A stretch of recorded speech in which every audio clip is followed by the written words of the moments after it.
Hey guys, we're here with the Profoto B10, brand new. We're going to do a before you buy it, right? Before you can get it. So this should be available now, hopefully, because, or we're doing it early and Profoto will be pissed off, but I don't think so. So this is their brand new monolight, 250 watt seconds, little baby light, very, very small. Yeah, but it's still. Yep, you can still use all the OCF stuff on it. This is an OCF light, so much like the B1 or the B2 or the B1X.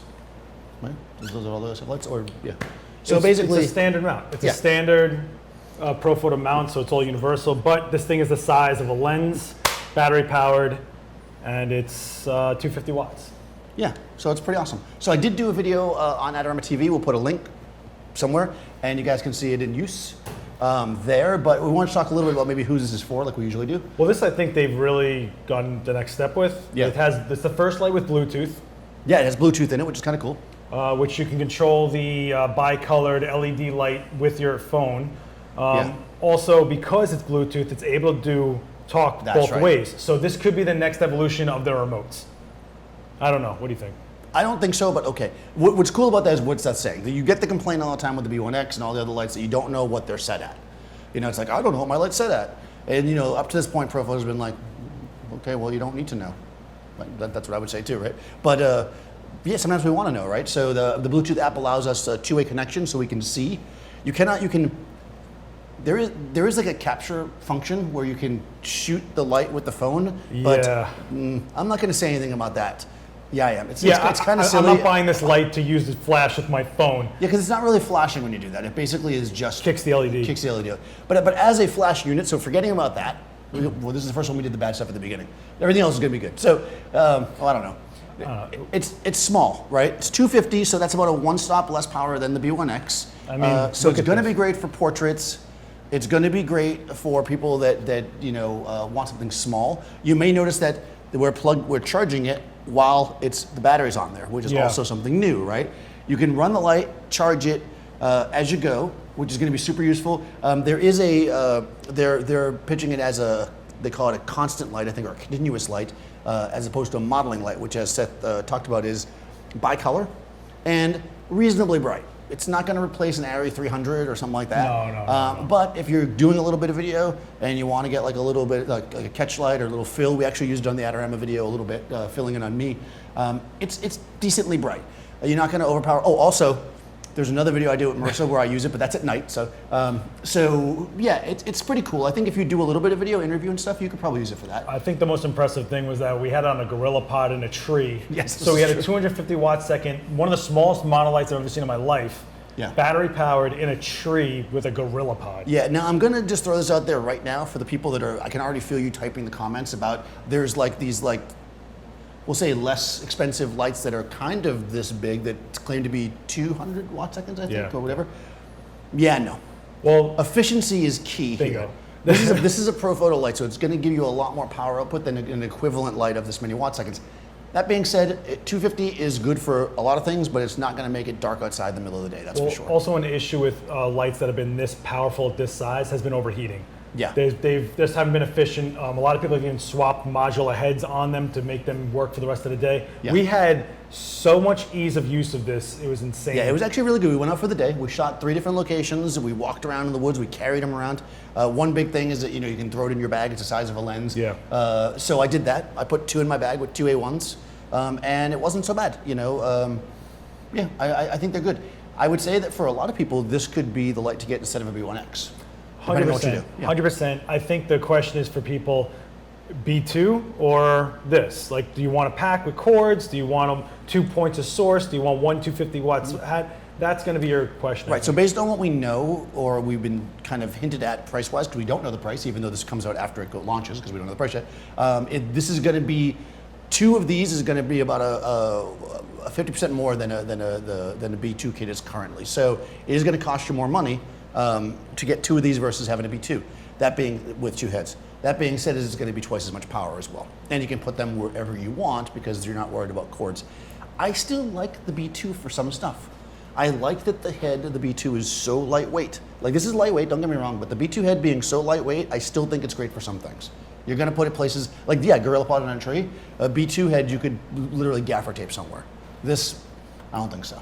You're not going to gaff tape this. No. There's no way. There's no way. No, but it is very, very light. I mean, I would say it's going to be perfect to go on. I mean, I even put it on my speed light, or got them for the A1's light stand, because just to show you, you don't need a strong stand for it.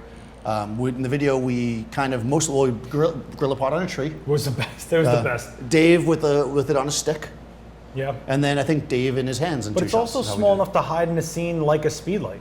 Like yeah. it could get away with putting it under a desk or a table. You could get away with things like that. Yeah, I would say that actually this wasn't that much. I didn't have a case for it at the time. This, without its thing on the bottom, wasn't really that much fatter than the A1 in its case.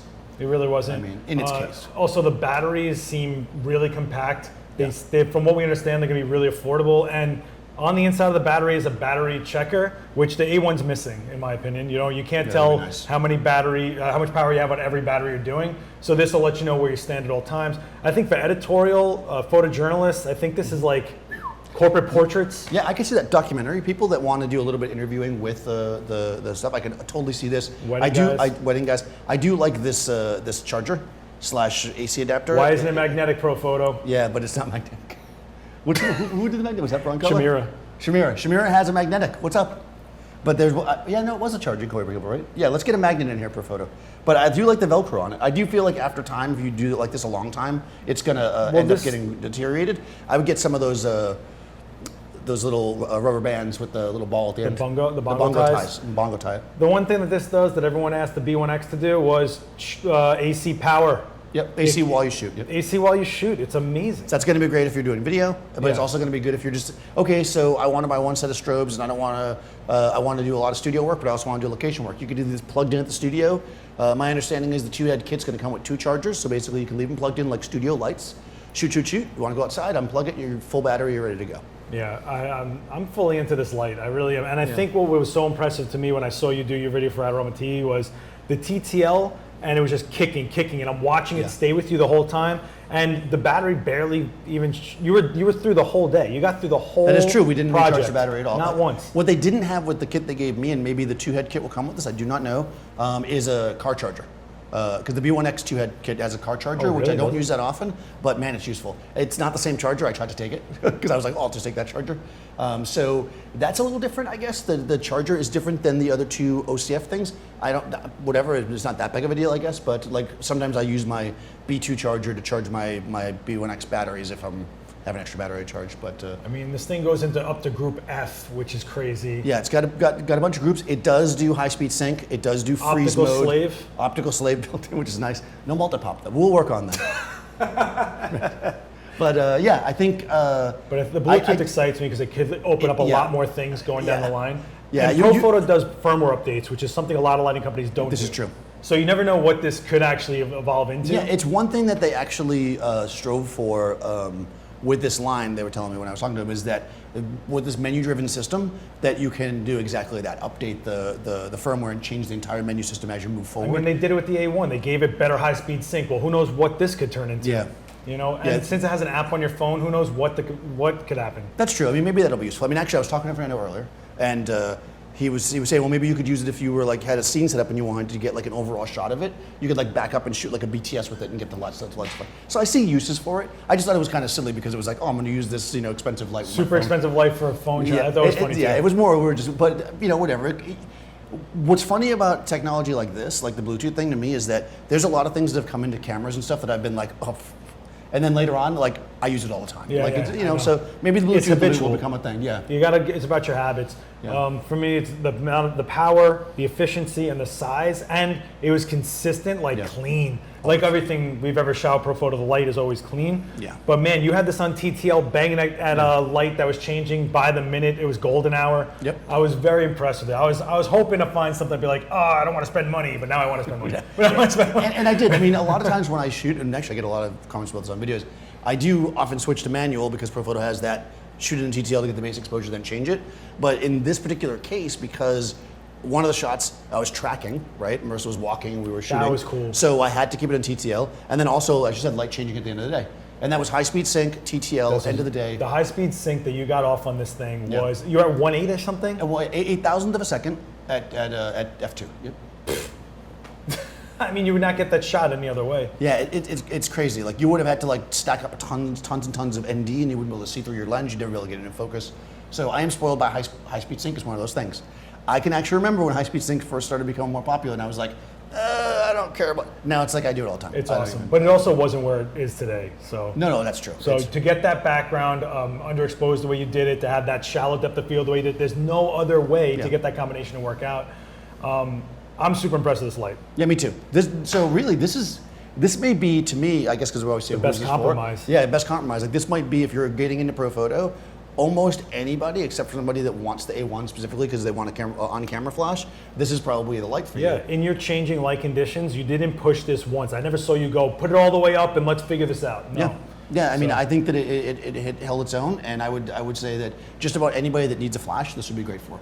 I mean, sure, there's always going to be somebody that needs more power or something, but I don't think you can go wrong with the B10. So I'm pretty psyched about it, actually. Yeah, I'm pretty into it. The only thing I'm bummed about, and I think Seth is too, is we both invested in a bunch of A1s. After we did the A1 video, we were talking about it, we both like bought, what many did you get?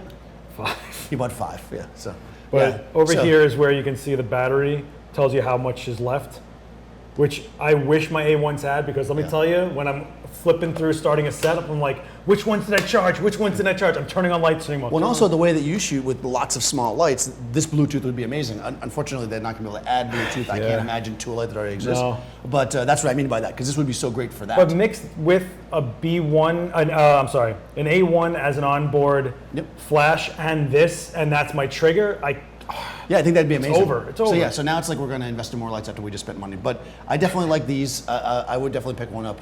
I can't imagine somebody, unless you need, because I don't know the flash duration yet. They didn't give us all the specs. That's I don't know true. how short it is, but I have to imagine the B1X is probably shorter. Yeah. And of course the D2 is going to be even shorter. The B1X gives you one extra stop, and it's going to be shorter flash duration. And probably recycle faster, I'm guessing. We didn't really test it. It's a beast of a light. Now that this is out, when we look at those, they look like a beast. Yeah, so yeah, there's going to be the hardcore person that's going to want that, but I can't see this being a bad light for just about anybody, so yeah. No. I'm into it. And it's also discreet, so if you don't know what the job is and you just want to bring a bag and not, you got a camera and a lens, well now you got this and a trigger, you can do whatever you need and not have to worry about. Yeah, legit. Actually, when we walked out into the woods, I just took a bag that a Profoto softbox bag. Well, I had my shoulder bag with the camera, two of these, 2 A1s, because I was just trying to see what I could carry in one bag. I took a softbox case and threw OCF 2-foot light Octa, a stand, and I think a couple other little gels and stuff in that bag, and I was totally legit. I mean, you're on a micro stand right now. Yeah, this stand actually. So yeah, and then a Gorilla Pod. I recommend grabbing a Gorilla Pod if you get this. Yeah, I was surprised by that. I was really surprised by that. Yeah, it was pretty awesome. So yeah, tell us what you guys think. Let us know what you're wondering about with this light. If you think there's something we didn't address, write in the comments. We'll do this back to you. Yeah, exactly. Make sure you put some comments. Let us know what else you want to see. We're trying to get our hands on some stuff. I don't know what we will have done by the time this comes out because we're doing this in advance. So we are trying to get more gear. So it was super exciting to have a prototype. Yeah, exactly. I mean, this is not released yet, obviously, and it's going to be, well, it is right now, but when we're sitting here right now, so it's pretty cool. Thanks for watching, guys. Make sure you subscribe and ring the bell. Follow Seth, Last Text Witness on most social media, and we'll see you next time. Later.